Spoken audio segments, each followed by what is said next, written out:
Welcome to DasGeek. It is raining outside because the gods of audio are weeping for the Bluetooth audio headsets that never seem to deliver. But today we are going to see if we can finally find a Bluetooth headset worthy of being audiophile quality for the price that you're paying for it. Specifically, we're comparing this really against wired headsets, and some of you may be like, that's not fair.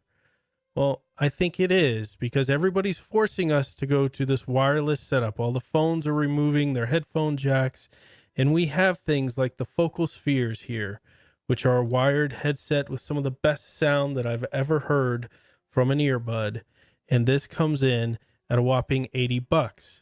So if I'm paying a lot more money for these wireless headsets like the Bose SoundSport retailing at $150, I'm expecting I'm going to get quality that is at least on par with a wired earbud system. So SoundSport Wireless headphones, your workouts made wireless. So that's what they're targeting here, are people that work out.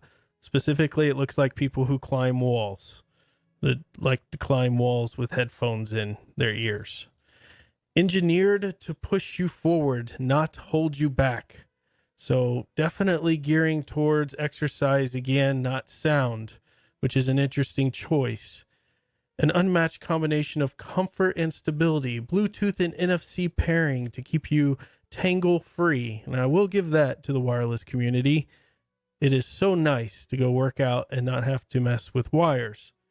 Sweat and weather resistant design. So if you're out in a light rain or you sweat, these should be able to resist and keep the moisture out. Standing in fields, gazing at nothingness. These are also good for that. An app to make the difference. Well, I think that they are definitely making a big claim there because their app's a piece of crap. But we'll get into that. We will get into that. So this is it. Let's switch screens here. Oh my gosh. It's him, he's an ugly monster. All right. But I go full screen to show you the Bose SoundSports here. This is the box you get. It's a nice box. They clearly spent some of that $149 giving you a fancy box so that when you open it, you get the experience of more pictures of the thing you're about to use and a dude randomly stretching in the middle of a rainy street, showing you both that it is waterproof and able to be used for working out. You also get this nice case here, and I say nice loosely because it's like a pretty cheap case, honestly. And the little thing to put on your belt loop if you want to look like a complete idiot when you're running around, or you could put it on your workout bag or something like that. Maybe that would work out, or inside your workout bag. That's our box, okay? Big bunch of nothing, who cares? And then here are the actual headphones themselves, and they say Bose on it, so everybody knows when you're sitting at Starbucks that you are indeed an elite individual that likes Bose quality. Now, Bose inside the audiophile community they're not disliked, but a lot of people in the audiophile community feel they're very overrated. People who are not necessarily audiophiles or just going for big names will talk about how great Bose sounds, and they have a good sound, fairly good sound. But in the audiophile community, there are so many other options out there that provide a good sound that Bose is kind of considered one of those ones that are over marketed to individuals who don't really understand the audiophile market but have some money to spend.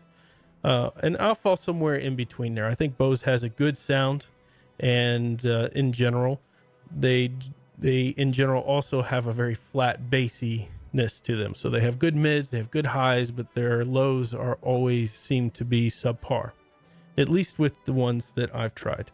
So let me take these headphones off, these beautiful, beautiful Audio-Technica Airs that are amazing sound all the way through, highs, lows, mids. And let's put on these Bose here so you can see what they look like on. Now, these come with the wingtips, and I have the large ones on here because I don't think I have Dumbo ears. I've got pretty normal sized ears, but The normal size tip, or the medium tip as they call it, didn't really fit my ears well.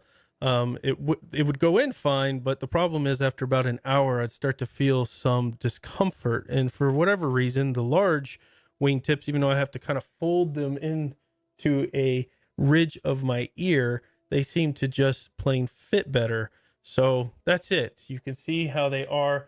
You're not going to win any fashion awards with these headphones in your ears, but they also don't stand out terribly. Now, compared to something like a Jaybird X3, they're actually probably twice the size of a Jaybird X3. Jaybirds have very small, almost like the focal spheres here, base to them, whereas these have a much bigger base. So maybe that's because they're using a much bigger driver and you're going to get much better sound, right? Not so fast. Okay, so you got in here their specs. Talk about rechargeable lithium-ion battery. I don't know what else you would use in here.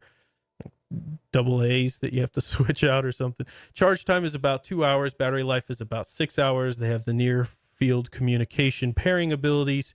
I will say on the fact of their battery life, they definitely get the 6 hours. You can even get more of them. They have the best standby I have used in a Bluetooth headset, period. Their standby is fantastic. It goes into standby mode very quickly and easily, and you're not wasting a lot of battery power because it is quick to go into standby mode if it sits there without anything going through it for a while. And that's very helpful for someone like me who will forget to go and turn it off.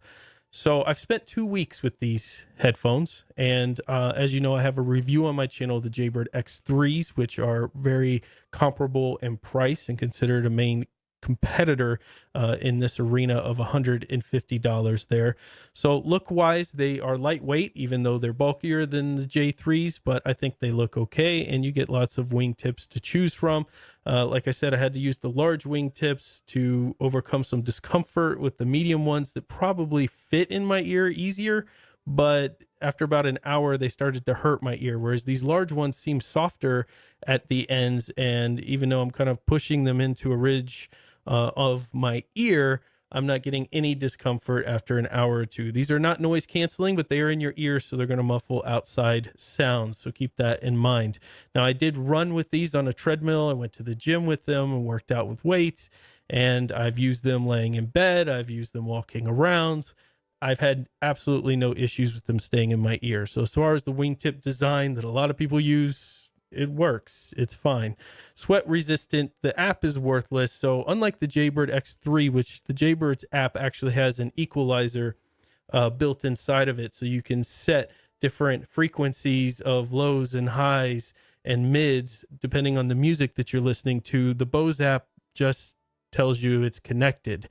Maybe it's doing something there to kind of help with the connections, because as far as reconnecting this device to, say, my Linux computer or my phone, Android or iOS, this has one of the most seamless switching capabilities that I've seen, meaning I don't have to fidget or keep turning one off or the other to try to get it to reconnect. It seems to find them very well, and it can handle multiple connections.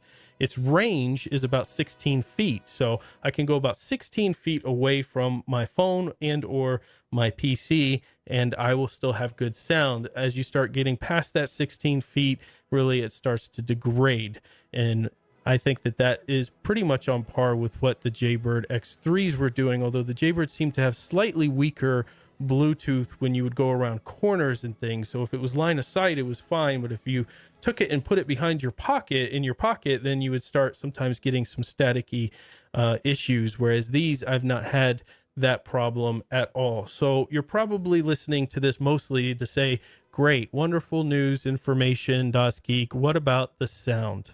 Well, if you've ever heard Bose before, this is a classic Bose sound profile. Very strong with videos and television. If you're watching a movie with these in, that's something that that's the type of entertainment that you listen to, is a lot of movies and Netflix and that type of thing, maybe while you're lying in bed, etc., with headphones on so you don't disturb your partner or family. Then these are very crisp and clear. The mids and the highs are definitely typical Bose, emphasized very well. And because of that, you can hear characters talking and you can get that nice crisp sound that you're expecting. The lows are where the Bose start to lose some of its excitement, typical to Bose. So if you start listening to something like a dubstep, R&B, or rap, there are certain low frequency bass notes that just fall completely flat. Other bass notes seem to have that vibration that you would expect, but then other frequencies just completely die out. And that's really a difference between these and the Jaybirds, whereas I would say the Jaybirds didn't have great lows, but more consistent across different types of music. Now, at lower volumes, these really start to show their capabilities, and because of the clarity of the mids and highs and maybe some of the weakness of the lows being hidden by a lower volume, these drivers really seem to be fantastic at a lower volume. So if you listen to a lot of your music but still need to hear your surroundings around you and you have to listen at a lower volume, then these are fantastic for that in comparison to, say, the Jaybirds. So I would say these sound best with classical, rock, metal, jazz, orchestra, that kind of music where most of it is within your mids and highs.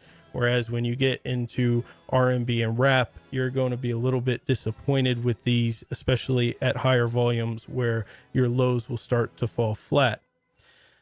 I think overall, these and the Jaybirds are very similar. If you were able to find one or the other on sale, you're not going to be missing out on an experience that you're just going to say, oh my gosh, if I only got the Jaybirds, I would have this amazing sound coming out instead of having bought the Bose.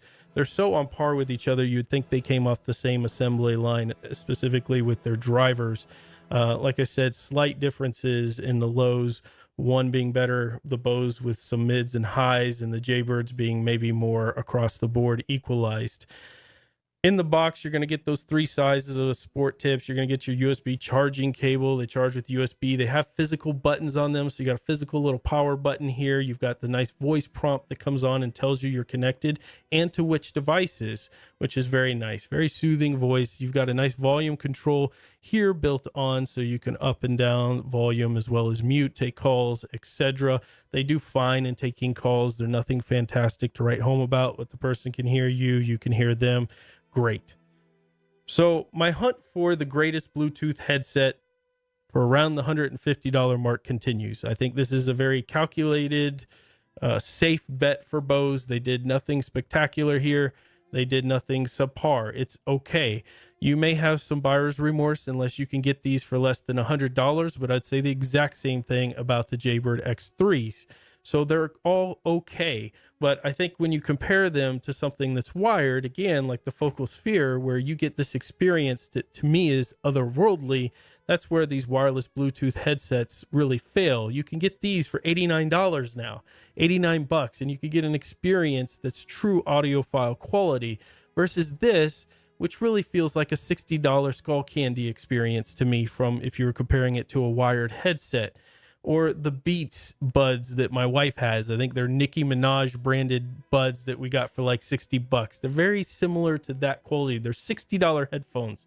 So that extra $100 that you're spending essentially is really just for not having it have a wire across and a crappy app experience, which really tells me that all these Bluetooth headsets in this price range suck and they're just taking advantage of people. Honestly, it really frustrates me because Bluetooth should not be this difficult to get right at this point in the game.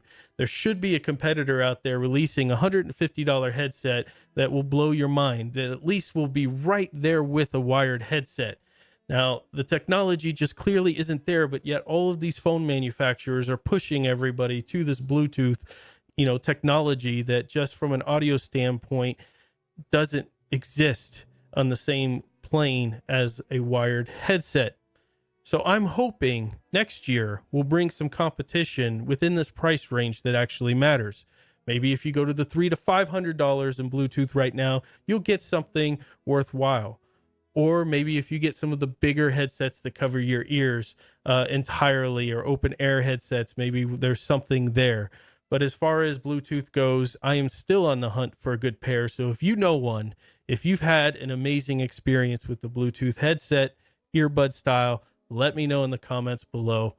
That's my review. I give them 3 out of 5 stars, maybe 3.5. I don't know. What does Bose website say they're rated here? I'm just curious. Let's see what they have their rating at. 3.5, 792 reviews. That's probably fair. 3.5, and it's just $150 of your money gone, and you get a 3.5 star experience. Bose needs to step up and do something. So do all the other companies, frankly. Their drivers suck, their sound profiles suck, and their apps aren't much better than that. That's my review. Until next time, get out there and fill your brains.